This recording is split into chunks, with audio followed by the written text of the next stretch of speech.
Of course, war is horrible, so why did the Palestinians initiate this war with their vicious attack on Israelis on October 7th? Well, they didn't. They didn't.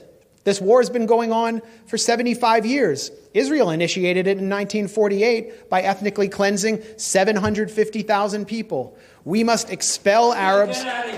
We must expel Arabs and take their places. And are we all Democrats here? Are we Democrats? I'm leaving. I am gladly leaving, and I will never be back.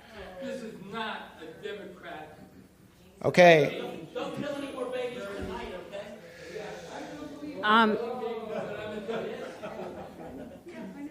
Is the U.S. We must expel Arabs and take their places. And if we have to use force, not to dispossess the Arabs of the Negev and Transjordan, but to guarantee our own right to settle in those places, then we have force at our disposal. David Ben-Gurion, the first prime minister of Israel, said that in 1937.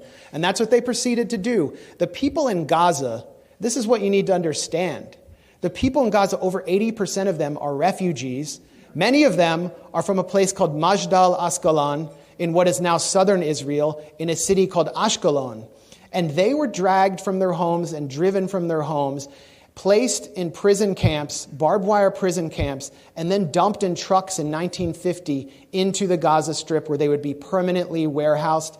And then Israel proceeded to move Arab, Jewish refugees and Russians into Ashkelon to prevent them from ever coming back, and pass laws to prevent Arabs, Palestinians, from being able to return to their homes. 750,000 were ethnically cleansed.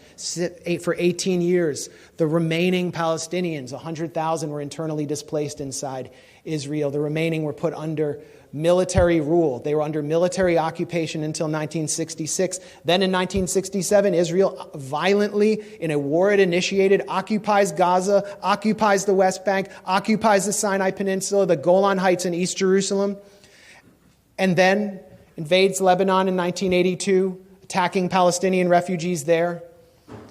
Puts Gaza under siege in 2005. No one can get in or out without Israeli military permission. We must kill and kill all day, every day. That's according to Arnon Sofer, an Israeli government consultant who helped devise the siege of Gaza. For years, Israel would not allow certain chocolates and A2 paper into Gaza. And then they began these brutal military assaults, which they call mowing the lawn. Slaughtering a few people will leave Hamas intact, but teach them a lesson. And I talked to you about those assaults that took place on Gaza. So this didn't come out of a vacuum. You're not going to be able to hold people under siege, to cut them off from the world, and then expect them to just play along.